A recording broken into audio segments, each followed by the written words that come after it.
Alright, so this is Simon and Marcy. This is finally going into a little bit more detail about Marceline and the Ice King and the past history they had together. It starts off with them playing basketball with Finn and Jake, and they ask, well, why do you invite Ice King along? And it says, was it 996 years earlier? Was that it? To the day. To the day.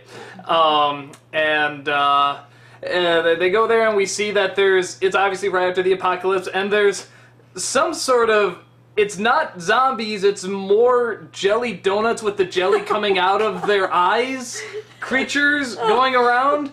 I don't know what they are, but it's very Walking Dead, and it just sort of shows how they're trying to, survive with each other, and how Simon's obviously raising Marceline. He's not crazy yet, and she's making him promise not to put the crown on because he goes too far.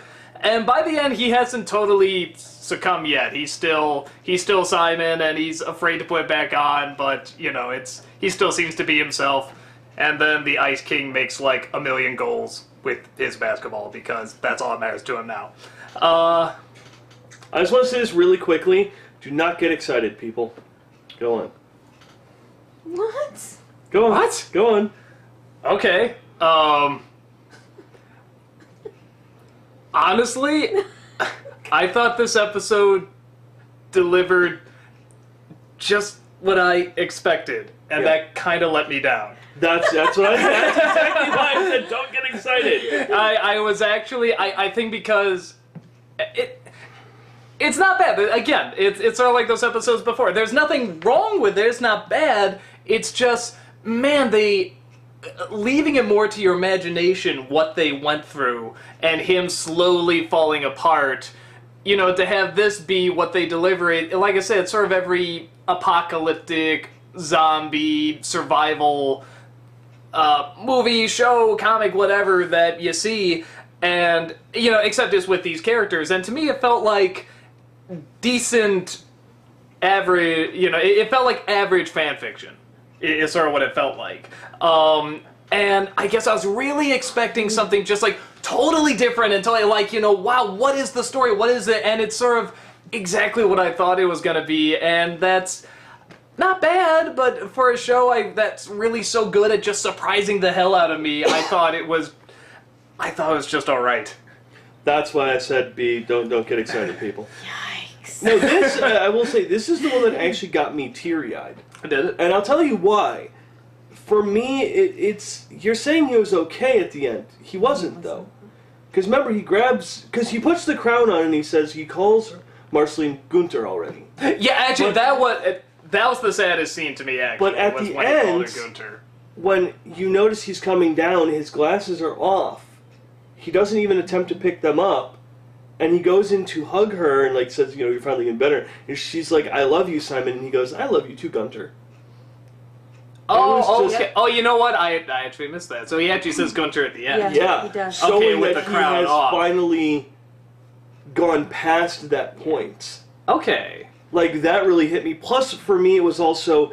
You can say it's kind of like all the other post-apocalyptic, but at the same time, I felt it was a lot more, heartwarming, where he's like, here, let's watch a movie, and so they pick up the VHS tape, and they just look at it. Really boring movie. I like the and then the TV. The connection is definitely there. It's not that it's not there, or that it's badly done. I mean, it is well done. I actually did miss where he called it Gunther at the end. I caught it at the beginning, but no, that does make it a bit better. But for me, it was when he started singing the Cheers theme, when he's trying to keep it together, and it's like, just imagine. That's the only thing you can do to possibly keep your sanity. I do like the fact that it's the Cheers song is suddenly this, what's gonna mentally save you. It's just, I just see the people wrote the song just you want the copyright to the song to do what? Well, this Ice King puts on his head and it's so he can remember that he's Simon while he saves this little demon girl from these apocalyptic donuts that are bleeding jelly and trying to attack him, and it's just like... Okay, just write us a check. Yeah. But no, that's one thing I noticed personally when I was younger. Even when I was a kid, I noticed, and to me it fit this episode very much. Those old theme songs were pretty freaking depressing. Yeah. No, think about it. Yeah. Good Times, oh my god. Well, that's ironic because it's called Good Times. You'd think at least the theme song would be upbeat. Exactly, and that's the thing. It's a dark theme. Like, Archie Bunker. All in the Family. All in the Family, yeah. Again, Oh, a dark... Yeah, it's... What are the days? Yeah, the theme to Taxi has no lyrics. But if you listen to it, it's actually kind of like depressing. It's really depressing. It's unbelievably depressing. And then if you listen to the Cheers one, it's like, where do you want to go? Yeah, it's the place where everyone knows your name, yada, yada, yada. But if you, connect it with the show and how depressing that show could actually be. Well, it does take place in a bar. With a bunch of people who are trying to escape reality. Well, even the opening with, like, the line drawings and stuff is sort of like, well, this is how it used to be and this is how it is now. And it's like, yeah, I mean, there's some truth to that. It's like, some are over the top, feel good, like Full House or Perfect Strangers and stuff, but you're right, sort of the ones that were a bit more adult, there was sort of like this bittersweet feeling to them. And that's how I got when Simon was singing it. It was that bittersweet of, I need to do this to protect this little kid that I love. But I know I'm going to lose myself in the process. And it fit the song for me with the whole bittersweet... I mean, I've seen all these post-apocalyptic movies and stuff like that, where it kind of makes me yawn after a while. Oh yeah, the guy's totally caring for, the child and all that stuff, yada, yada, yada. But in the end, usually they're fine. This is one of those where it's not that. See, to me, I... lost it. I would...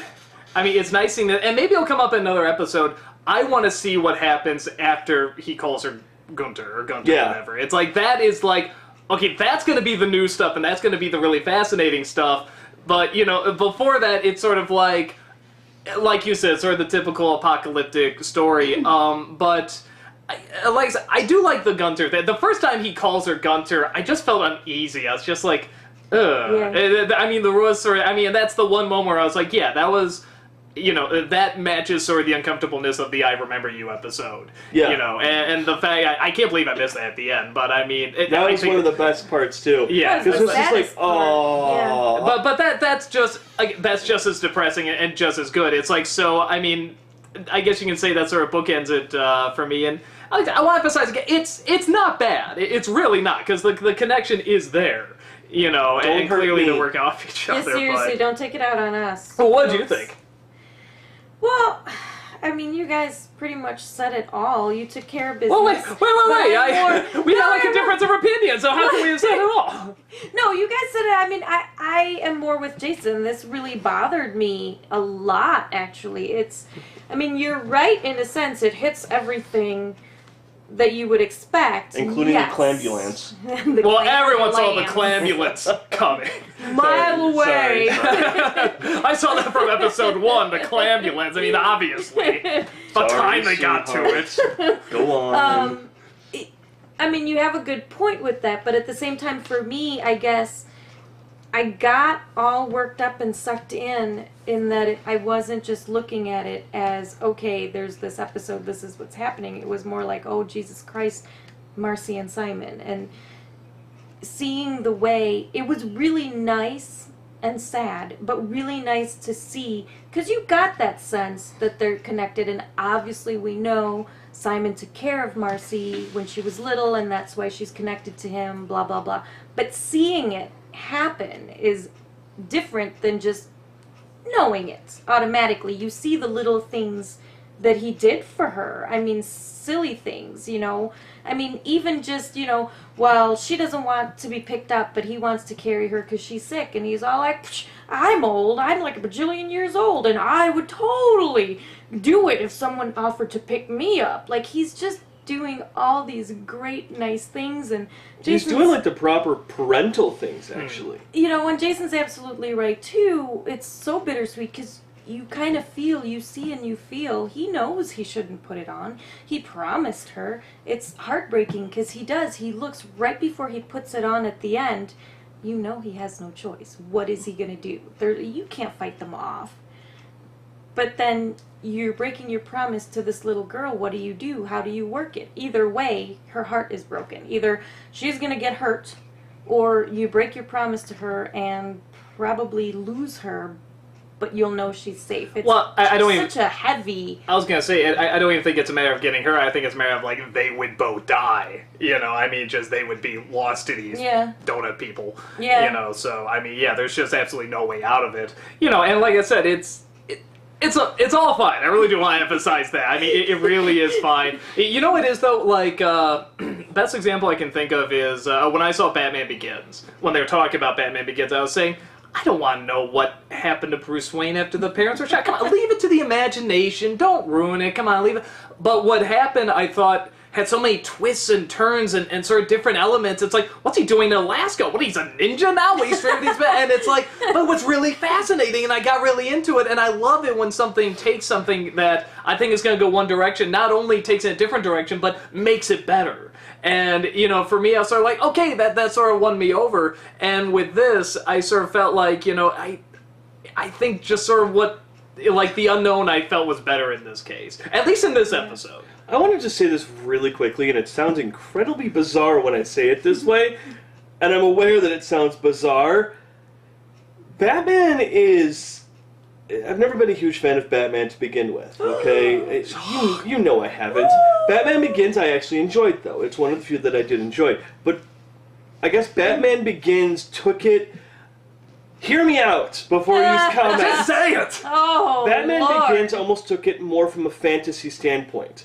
This episode took it more from a very real standpoint. Yes, they were zombies with goo coming out of their eyes or whatever. I understand that. But what I'm saying is they were human beings on the run, kind of stuck in a bad situation. Batman was just being Batman. Going around fighting and learning how to fight and stuff. That's what I'm saying. Like, this seemed to take it from a more humanistic standpoint of we're just trying to survive, we're trying to get through it. I think that's what you're saying. I mean, because I know a lot of people are going to be like, but one is fantasy and one is an actual person. What are you talking about? But I think I know what you're talking about with, like, you know, with Batman. It's like, I'm becoming, you know, the superhero. I'm going to train like a ninja. I'm going to blah, blah, blah. And not too many people. If a person can identify with losing their parents. Not too many people can identify with going to Alaska, training with ninjas, coming back, getting a bat suit and stuff like that. Where with this, you know, even though it's a completely out there scenario, it's still surviving, being on your own. It's the interaction of the people and stuff like that. You know, which will lead to the goofiness also of him ice skating and everything. Course. You know, but yes, I see what you're saying. Where they took a much more humanistic approach. You know, and there's lots of stuff that I've seen where it's like, I know the cliches in this story, and I know practically everything that's going to happen, but, you know, whatever, the characters or the delivery or something carries me through, and I really, really love it. Yeah. And my guess is that's probably what it sounds like you guys are on board with. I'm sure a lot of other people are, too. Because I can totally sympathize with that. You know, it's like, okay, I can watch a certain movie and just be like, okay, I know every single thing that's going to happen, but by God, I love watching these people. You know, I love watching these characters. And they were very nice, you know, to see them interact off each other. So, no, I can totally see that. So, Well, sorry, I wonder if you're going to say what I'm going to say. I have to say it. Okay. It looks like that was the beginnings of bubblegum. Did you notice who gave him the chicken soup to give to Marcy? Was that pink blob? I said trust the fungus. I'm surprised none of you jumped on that. No, I was waiting until we were done. Because right after that is when he feeds her and he calls her Gunter. Yeah. That's why I kept my mouth shut. I didn't want you to miss that, even though he did. I was too busy making my trust the fungus joke. But no, if you look, it's dropped down, and then as he's like picking it up, there's kind of the face. I saw the little face there. I am pretty damn sure it's bubblegum. This is my prediction. She is made out of some sort of pink stuff. We've seen her, like, you know, whatever, take her hair and it's pink or something like that. Or when she was made of bubblegum. Yeah. And it was sticky, if you think about it. When he was first climbing up that web to the Clam-ambulance, it was Clam-ambulance? You went Southern all of a sudden, Clam-ambulance. It was kind of sticky. And then when they were falling down, when he was holding Marcy, his backpack got stuck on it. And That's right, it was holding up. up. They were hanging there for a little bit before they fell down, but the backpack was still stuck on it. You know what's so funny? So It doesn't even click, but I think you're right. Yeah, I think you're totally like, with the little smile and everything. Well, that would possibly explain. I mean, we saw that like Bubblegum and Marceline had some sort of history. Yeah, so too. now I really want to know even more, like how Bubblegum comes to be because she was this blob thing. No, I never would have thought about that, but you're right. No, actually, you're probably dead on. I mean, it's like, I haven't seen the show, so I mean, I'm sure people will be like, wrong, or yes, but yeah, no, actually, it sounds right. It sounds incredibly right, It's so. Bubblegum at her nicest. Yeah. Just give me the chicken soup. So, comment on that, Jason. So for the record, yes, this is the one that actually pretty much made me cry. It broke you. So, yeah, I kind of did. It's a damn kid show. You shouldn't go into something this depressing and this, like, heartbreaking in a kid show. You know, I mean, it's great. I think it's great that they're doing it, but it's so unexpected. For me, that was I Remember You. That really was the one that's like, even though I didn't quite get a tear, I mean, it was just like, I mean, with the heart. I mean, it was just like, I can't believe, like you said, I just can't believe this is, in a kid's show, they're doing like something this heavy. I mean, what show, takes this long a time just to see two people, dealing with the fact that one has completely lost their mind and their memory, and it was someone they loved, and they're letting that person go. It's like, yikes. I mean, even something like, whatever, Batman the Animated Series, or like, Avatar. I mean, some of my favorite shows, I mean, I can't think of one that was just like, we're just gonna sit here, and we're gonna see these two people talk, and we're gonna see how one, is letting go of the other, and has to let go of the other through this incredible tragedy, just through talking, and even singing. And it's supposed to be a comedy. I mean, it's these bright, goofy I'm the Ice King, I'm the Vampire Demon Queen, it's like, friggin' heartbreaking. It's kind of cool, though, in a way, because I love it. I think it's wonderful. It keeps the parents entertained, the parents wanting to watch more. You can, first of all, this could turn into like a family thing, not just like, oh, the kids are watching this and the parents are watching this and whatever. It's a genuine family thing that everybody can look forward to. And then when you come to these episodes where they're heavy or they're serious, what a great opportunity, because when the hell are you going to sit down with your kids, really? Okay, kids, it's our weekly session of talking about serious stuff right now. It's Alzheimer's time! You ever wonder why Grandma doesn't remember your name? You know what I mean? But it's kind of really great for me. It's a teaching moment. I know, God, I'm so old, but it is. It's a nice teaching moment that kind of feels a little bit more natural. It's a great way to kind of discuss things. Yeah. If the kids don't catch it, they don't catch it. If the kids ask or they say, ha ha ha, you can kind of bring it up. And I think it's really a brilliant way to do a show. Now, see, for me, this is and by the way, I was schooled in the comment section on the history of Pixar films, and I want to say thank you, by the way, to that. But no, this is one reason, a good example of why I'm not a fan of Disney films.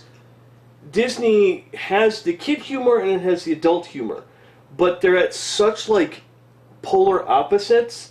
The kid humor has to be kind of like dick and fart jokes, where it's just stupid humor, and the adult things have to be so dark, and so there's no good middle ground in modern Disney films that I've seen. Like the older ones, they had kind of a better grasp on the balance between the two, and it's like, at some point in time, maybe like Aladdin or a little bit beforehand, it started that rift of, we need to have adult humor in this now. We can't just have, a kid's movie, we have to now pull in the adult audience, we have to do that, and I think that's where it broke me. It was one of those, like, I don't need to, hear adult humor in a kid's movie, and it kind of bothers me and annoys me, and it feels incredibly cheap. If I had to see one more animated climax where it's like, okay, the build to the climax, then the goofy sidekicks doing their thing, and then the really heavy moment between the hero and the villain. It's like, I was so sick of the goofy moment before, because you always know it's coming. It's like, when they first did it, okay, we haven't seen it. Second time, alright, kind of like the last one, but whatever. And then it's in every stinking movie. And I really do, it was just, I hated waiting for that, like, we know the bit, can we just get to the good climax? Like, they can't make a movie that's just kind of like, goofy, slowly getting serious, and then kind of serious. They always have to have that, or they always have to have the sexual jokes, or they have to have... And it just feels like it's pandering to every possible audience that it possibly can, and none of the ideas ever become truly cohesive. And this is a kid's show where it seems to have that balance down. And it seems to be really good at getting the adult humor, the kid humor, the dick and fart jokes, the touching moments done properly. You know, and that's me though. And don't hate me. Yeah, hate me because I hate Disney. Well, I was gonna say, even with the you know, the stuff that goes into, you know, the really goofy or the really adult, you know, there is sort of, like you said, there's this nice segue into them. And never, as much as I love Batman, the animated series, and even to some extent Avatar, there is sort of this sense of, okay, we're going to be this episode, or we're going to be this kind of episode. With Adventure Time, it's sort of like, well, I don't know. No, I have had that episode, the Christmas one, where they're building up, you know, what's on the table. Christmas episode. And then the great Christmas suddenly, debacle. and then suddenly that atom bomb of drama. Yeah. You know, it's like, no, you can do that, and you can do it successfully, but you can also segue, and it seems like it just sort of does everything, and it experiments, and it tries out stuff, and even when it doesn't work, it's like never that bad. That's why I always feel bad whenever I'm like, you know, yeah, this is just okay or something. But it's like it's still great compared to like what every other animated show is doing. Yeah. You know, so it's still unbelievably impressive. So yeah, we probably talked. Yeah, I'm sorry. This is another I Remember You. It's going to be like 40 minutes or something. I can't believe you spent an hour talking about 11 minutes. I can't believe you watched it. No. Okay, no. I'm going to get clubbed to death, aren't I? So, what can I say? A glitch is a glitch. Really? You are terrible at these segues. I know! Yeah, stop reading.